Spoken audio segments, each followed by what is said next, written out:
તો આ બાજુ વાત કરીએ કે મહેસાણાની અંદર જ્યારે જન આક્રોશ રેલીનું કોંગ્રેસ દ્વારા આયોજન કરવામાં આવ્યું હતું। આ કોંગ્રેસે જે રેલીનું આયોજન કર્યું હતું તેની અંદર મહેસાણા જિલ્લાના બહુચરાજીમાં યોજાયેલી કોંગ્રેસની જન આક્રોશ રેલીનું સમાપન એક મહત્વપૂર્ણ રાજકીય સંદેશો સાથે થયું।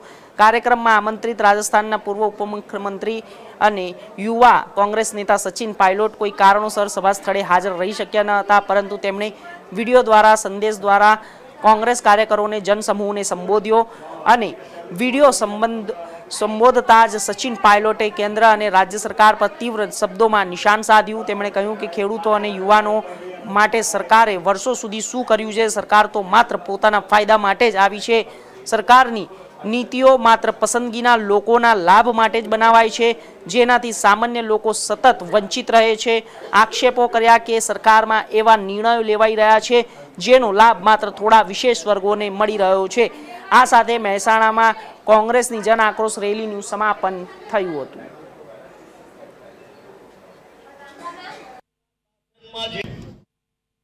એનાથી ચોક્કસપણે આ જન આક્રોશ યાત્રા પછીનો આગળનો વિચાર આપ સૌના મનમાં ગુંજી રહ્યો છે।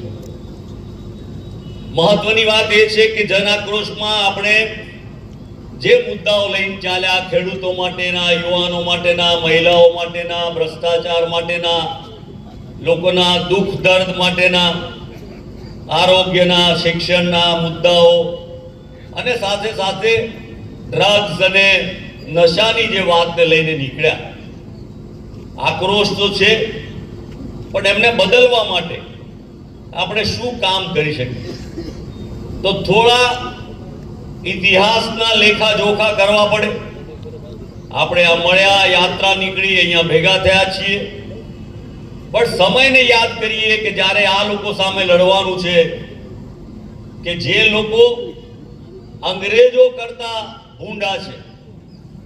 અંગ્રેજોએ 200 વર્ષના શાસનમાં જેટલી લૂંટ નહોતી ચલાવી, એના કરતા વધારે લૂંટ આ લોકોએ 8 થી 9 વર્ષમાં આ દેશમાં ચલાવી। અને પેલા તો ઓળખાઈ જતા, ગોરા દેખાતા, જુદા દેખાતા, બહારથી આવેલા। આ તો આપણી વચ્ચે ભળેલા અને જૂના, એ આરએસએસ એટલું જૂનું એ ભળી ગયા છે ને એટલે આપણી વચ્ચે આવીને ઉધઈની જેમ સમાજ અને દેશને કોરી ખાય છે। ખેડૂતોની વાત કરી આપણે, લાલજીભાઈએ સરસ વાત કરી, દેવા નાબૂદીની વાત કરી, એટલે સમય યાદ કરાવવું જરૂરી છે, કારણ કે ઇતિહાસને યાદ કરીએ તો જ આપણને આગળ જતા ફાવે। મને, તુષારભાઈને, સચિન પાયલટજીને આપના આશીર્વાદથી યુપીએની સરકારમાં કામ કરવાનું મળ્યું અને એ વખતે ખેડૂતોના દેવા નાબૂદીની વાત આવી। ભારતીય જનતા પાર્ટી અને વિરોધ પક્ષો એમ કે બેંકો તૂટી જશે, બરબાદ થઈ જશે, અર્થતંત્ર તૂટી જશે, અને તેમ છતાંય કોંગ્રેસ પાર્ટીએ 72,000 કરોડના દેવા સોનિયાજીના નેતૃત્વમાં માફ કર્યા। આ તો એ લોકો છે કે જીએસટી 127 લાખ કરોડ, તો અમને ફરી આંકડો બોલવો પડે મારે, કેટલો જીએસટી ઉઘરાવે એમણે? 127 લાખ કરોડ।